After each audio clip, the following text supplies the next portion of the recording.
let's just assume that these are laws. Let's just assume I'm not lying to you, that these are laws on the books right now. Are you okay with them being enforced? You might be asking us a lot. Governors don't get to deal in hypotheticals. Okay, so putting myself on them, these are laws. These are current laws on the books regarding immigration and naturalization. We abide by all of those laws. You will abide by all these laws. We abide by federal law. Governor Hochul, do you abide? State law. We follow all state and federal laws. Governor Walz, do you abide? We abide by Is all there laws any and due process. detainer? Is there any ICE detainer that you will reject, that you will instruct your law enforcement community or corrections facilities and enforcement community in your states to reject? Anyone for any reason? A legal ICE detainer under the laws that I just cited. Every jurisdiction in Minnesota follows the law. Every single one. Okay, and his gentleman's time's expired, but feel free to answer the question, Governor. I'm going to walk you through what actually happened in this hearing, why it matters, and what viewers may have missed beneath the legal jargon and heated back and forth.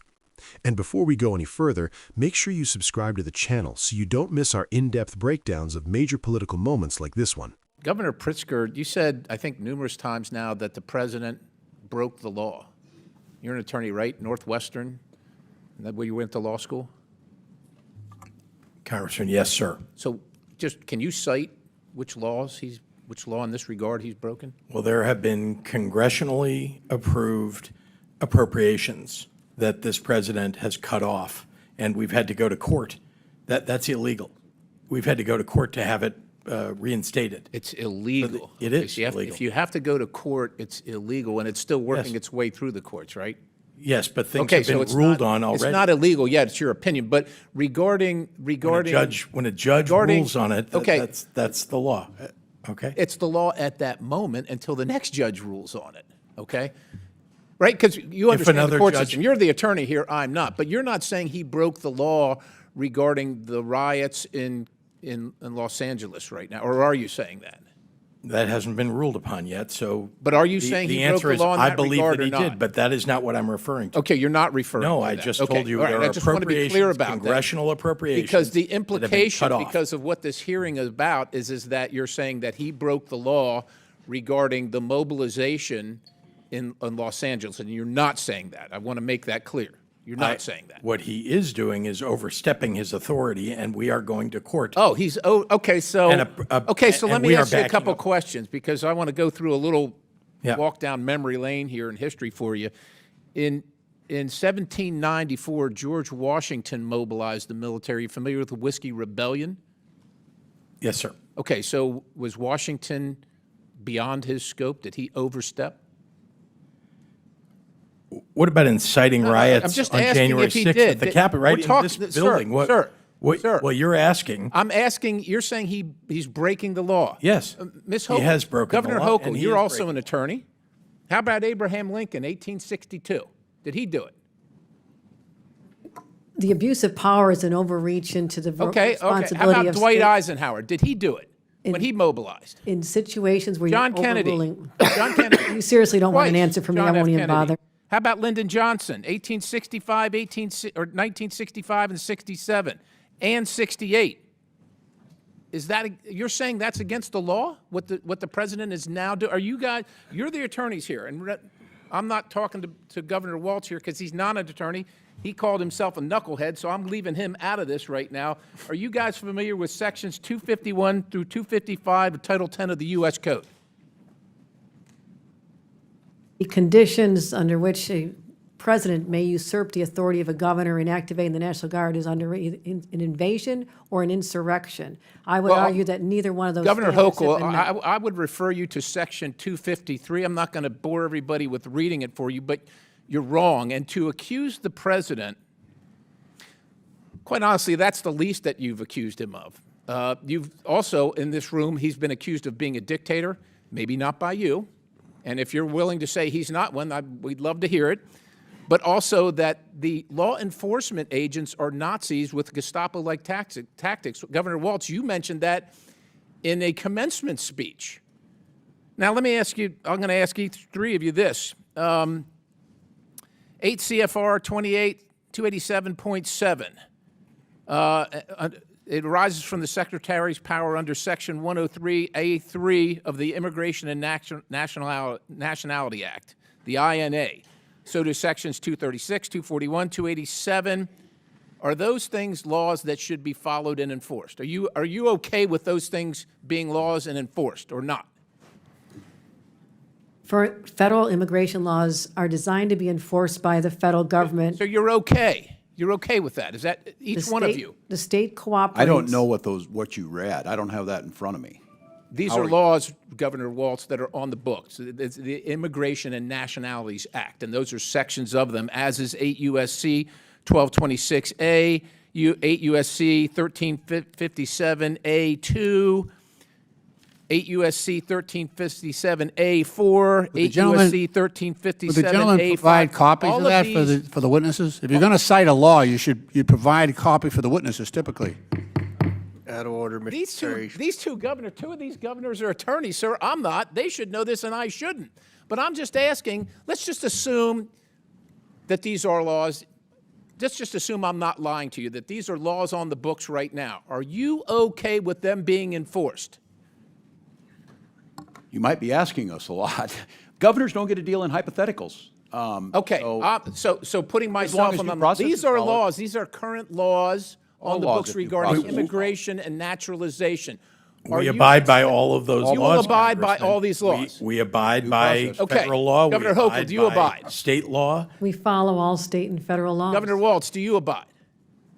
We abide by Is all there laws any that due process is detainer, followed. is there any ICE detainer that you will reject, that you will instruct your law enforcement community or corrections facilities and enforcement community in your states to reject? Any one for any reason? A Every legal jur- ICE detainer under the laws that I just cited?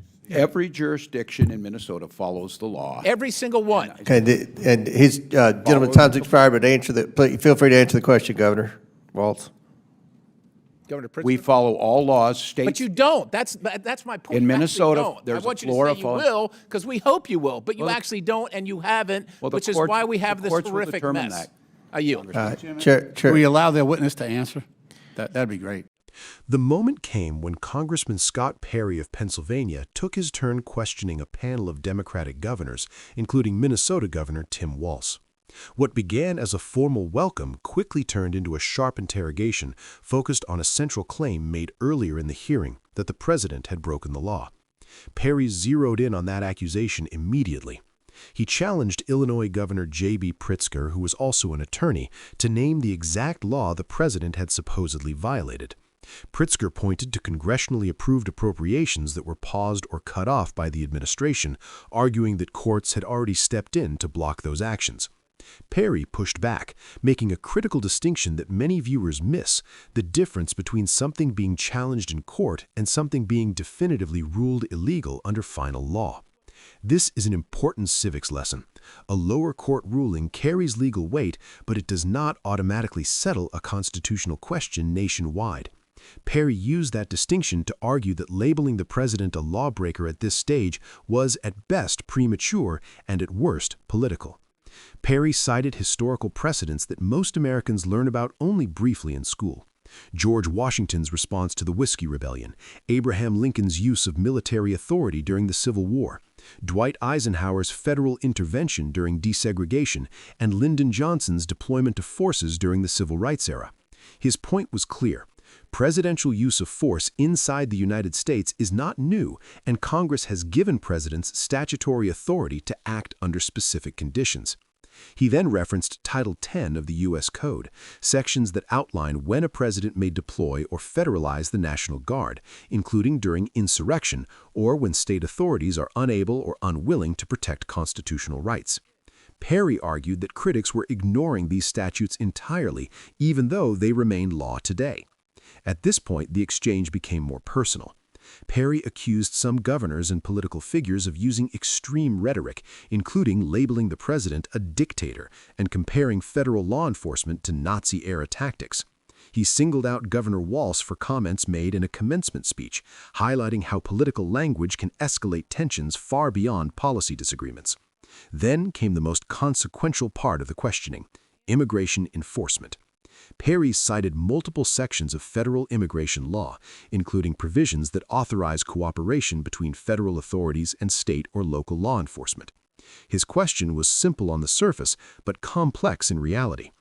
Do governors support enforcing these laws as written, including honoring ICE detainers? The governors responded cautiously. They emphasized that states follow both federal and state law, but avoided giving absolute yes or no answers about ICE detainers. This hesitation is not accidental.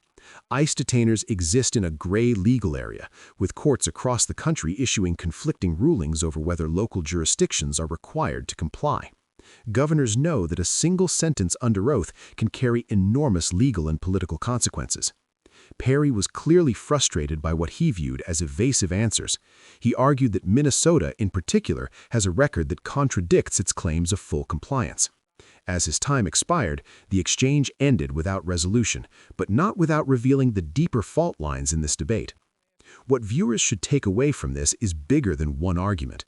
This hearing exposed how much of American governance now operates in contested legal territory. Presidential authority, states' rights, immigration enforcement, and emergency powers are all areas where the law exists, but their interpretation is constantly fought over in courts and in Congress. This is why hearings like this matter. They are not just political theater. They shape public understanding of what power the government has, who gets to exercise it, and where the limits truly lie. If you found this breakdown helpful and want clearer, human-centered explanations of complex political moments, make sure you subscribe to the channel. We'll continue cutting through the noise so you can understand not just what happened, but why it matters.